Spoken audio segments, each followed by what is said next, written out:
चलित वर्ष निर्वाचन रे जितिबा पाई भारतीय जनता पार्टी ओडिशा रे निजर जी जान लगेई देछि।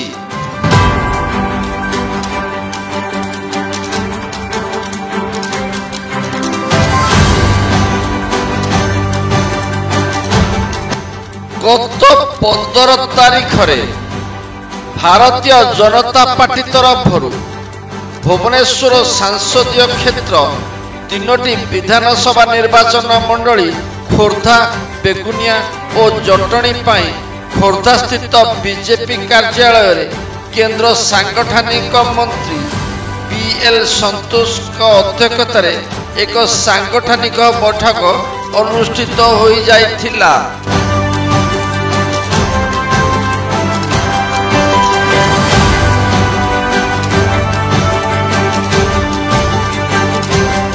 एही बैठक रे उपस्थित थिले भुवनेश्वर सांसद अपराजिता षडंगी, खोर्धा बीजेपी विधायक प्रार्थी प्रशांत जगदेव, जटणी विधायक प्रार्थी विश्वरंजन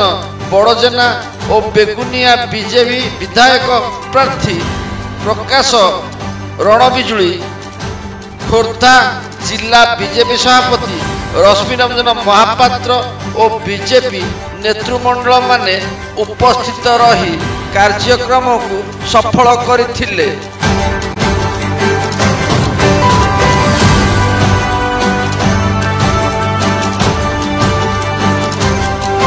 शृंखलित दल एवं से दलर बूथ लेवल ठू आरंभ करी केंद्रीय स्तर पर्यंत सांगठनिक स्थिति बहुत सुदृढ़ एवं से माने गोटे विचारधारा कार्य कर गोटे स्वतंत्र ट्रेनिंग कैंप भी करा जाए। कारण आपण मैंने जानते सेंट्रिस्ट पार्टी जो माने बुर्जुआ दल तांकर किछि न थाए पैसा दबु भोट न कि भारतीय जनता पार्टी एभली एक पार्टी जी अनुशासन एवं जी कैडर को बेस करी संगठन तैयारी करिबा एवं राष्ट्र निर्माण पई तांकर प्रधान कार्य। एथर तो प्रथम थर पई ओडिशा रे निर्वाचन जीतिबा एवं ओडिशा रे बीजेपी सरकार करिबा पई यशस्वी प्रधानमंत्री को से बासना बारी एवं राष्ट्रीय नेतृवर्ग मध्य आशा करिसंती आशा नो विश्वास भी कर ओडिशावासी चाहूँगी बीजेपी सरकार। आप आशा कर बीजेपी 2024 निर्वाचन बैतरण अच्छी बीजेपी ओडिशा सरकार गढ़ा निश्चित भाव आमर आज जो मीटिंग है दुईटी कथा कहला जे तृतीय बार पाई प्रधानमंत्री दायित्व नेबे आउ ओडिशा रे एथर गोटे स्ट्रॉन्ग ओडिया कहूथिबा लोक ओडिशा रे मुख्यमंत्री हेबे जहाँ को यशस्वी प्रधानमंत्री केंद्रीय कमिटी निष्पत्ति नब सरकार आमर इथिपाई हमको जहाँ प्रस्तुत होगा अच्छी से प्रस्तुतर आज बैठक थिला एवं से घोषणा करागला से कौन करने को पड़ो बूथ स्तर में एवं शक्ति केंद्र स्तर में दायित्व भी दिगला 5टी कार्यक्रम आम हाथ में नेलु निजे आम भोट दबू आम परिवार सहित भोट दबू और आम 3टी परिवार को लेकिन भोट दबू ये गोटे संकल्प आम नेलु। आउ गोटे बूथ एजेंट 6टा बेलू संध्या 6टा पर्यंत स्थिर चित्तरे विनम्रतार सह एजेंट बस ये बहुत कार्यक्रम जो 5 दफा 5 सूत्री कार्यक्रम बूथ कमिटी को एवं शक्ति केंद्र दायित्व थिबा कर्मकर्ता मानक आमर केंद्रीय सांगठनिक मंत्री संतोष जी परामर्श देले एवं गोटे निर्वाचन कौशल आमको शिखे जाइछंती जहाँ द्वारा आम विश्वास करूँ द्वारा आम सफल हो पद्म 2टी जाक पद्म। आपनकर कौन 2024 साधारण निर्वाचन के कौन बीजेपी मुद्दा रही मुद्दा पूरा 25 वर्ष भितर विजु जनता दल सरकार जहाँ ओडिशा रे करिनी आगामी 5 वर्ष भारतीय जनता पार्टी ताहा करिब। तार कारण होची केंद्र रे सरकार रहिले ऑटोमेटिक राज्य सरकार को गोटे बहुत बड़ सपोर्ट मिलिबो एवं जो सपोर्ट रे आम पाखे बहुत संपत्ति अच्छी। ओडिशा रे ओडिशा होची धनी राज्य किंतु आम ओडिया गरीब एक 75 वर्ष है चलती। तार परिवर्तन हम ओडिशा धनी हम ओडिया भी धनी हे एइथिपाई धनी हे। ओडिशा रे जेतिकी संपत्ति अच्छी से संपत्ति को आम यूटिलाइज करके आम लोक मानकर आर्थिक स्थिति एवं सामाजिक स्थिति एवं भित्तिभूमिर विकास करूँ जो विकास रे लॉन्ग टर्म विकास। एठी कौन सी लोक दादन खटिया को जीवे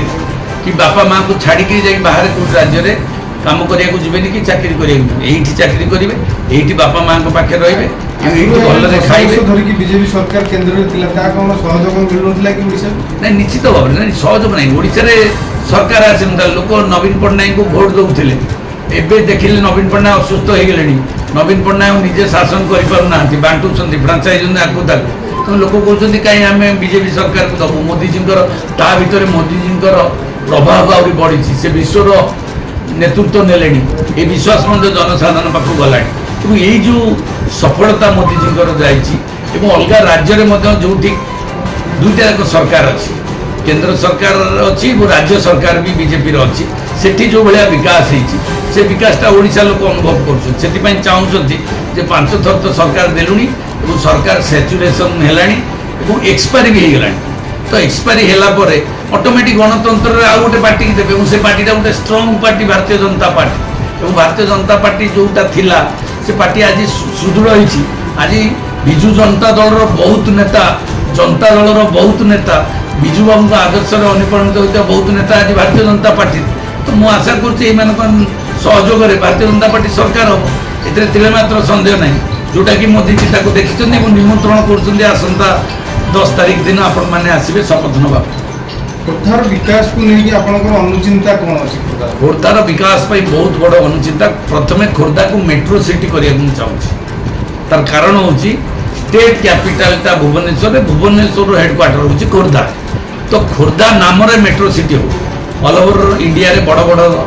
शहर बड़ बड़ राज्य रे सिटी हेलानी ओडिशा रे मध्य गोटे metro city Odisha mini India है मिनी वर्ल्ड रो अवस्था को आसिलानी वर्तमान ओडिशा स्थिति तो मुझे चाहूँगी मोर व्यक्तिगत मत मेट्रो सिटी हम खोर्धा खोर्धा को आम मेट्रो सिटी करने चाहूँ एवं खोर्धा मेट्रो सिटी ना रे नामित हम जो थे बांकी एवं जटणी पिपिली भुवनेश्वर कटक 14 को मिसिकी गोटे सिटी हम ता ना मेट्रो सिटी हम खोर्धा मेट्रो सिटी। विरोधी दल वाला कहते खोर्धा बलांगीर रेलपथ एपर्यंत परिपूर्ण भाव खोर्धा बलांगीर रोड को आम देखीचु कांग्रेस सरकार विरोधी दल बहुत दिन धरिकी करुले यही जो 5 वर्ष जो भाई भाव में प्रगति होता बियॉन्ड एक्सपेक्टेशन मुझे 35 वर्ष है राजनीति मुझे जानी खोर्धा रोड बलांगीर खाली बजेट रे 0 1 2 5 कोटी 2 कोटी थिला एबे 100 कोटी टंका सैंक्शन होची पहुंची गलानी नयागढ़ 10 पल्ला पार रही गलानी।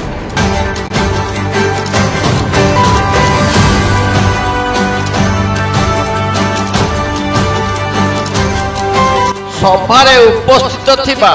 3टी निर्वाचन मंडलीर कर्मी मानकु केंद्रीय सांगठनिक मंत्री पीएल संतोष निर्वाचन कार्य परिचालना संपर्क में कहवा सहित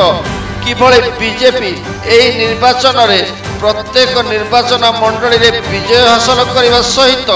प्रथम थर ओडिशा सरकार गठन करिवो और से संपर्क में कर्मी मानकु उद्बोधन देथिले।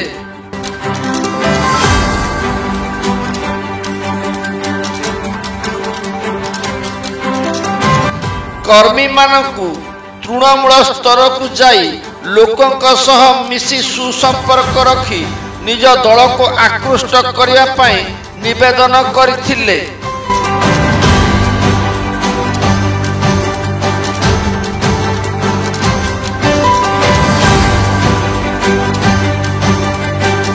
ओडिशार अस्मिता को रक्षा करने को हेले ओडिया भाषा कहूथिबा बुझुथिबा और लेखु पारुथिबा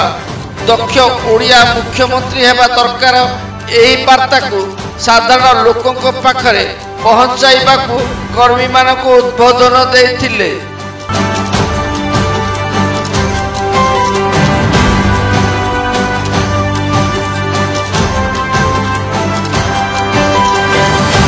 ଦଳଡିଆଁ ଖୋର୍ଦ୍ଧା ବିଧାୟକ ପ୍ରାର୍ଥୀ ପ୍ରଶାନ୍ତ ଜଗଦେବ ମଧ୍ୟ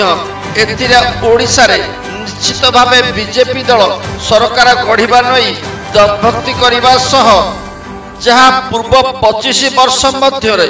ରାଜ୍ୟର ବିକାଶ ହୋଇପାରିନି ତାହା ଆଗାମୀ 5 ବର୍ଷ ମଧ୍ୟରେ ହେବ ବୋଲି କହିବା ସହିତ ବିଜେପି ସରକାର ଆସିଲେ ଖୋର୍ଦ୍ଧା, ଜଟଣୀ, ବେଗୁନିଆ ଓ ବାଙ୍କିକୁ मेट्रोपॉलिटन सिटी भाବରେ गढ़ी तोलिबाकू अनुचिंता से रखिछंती बोली कहिथिले।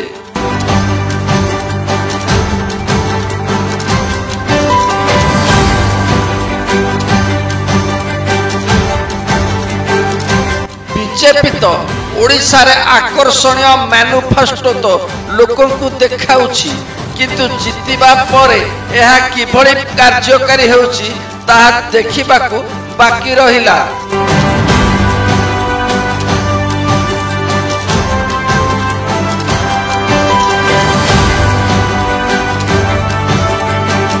समस्त दल जानी रखिबा उचित जे प्रार्थी को देखी लोक माने भोट दे थांती कौनसी दल को नुहे।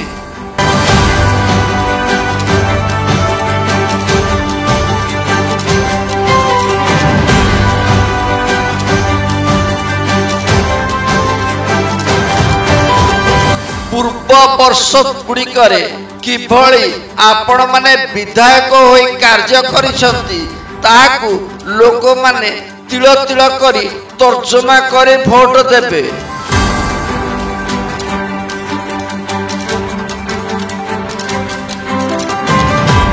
खोर्धारू रामचंद्र जुझार सिंह रिपोर्ट, आंदोलन ओडिशा।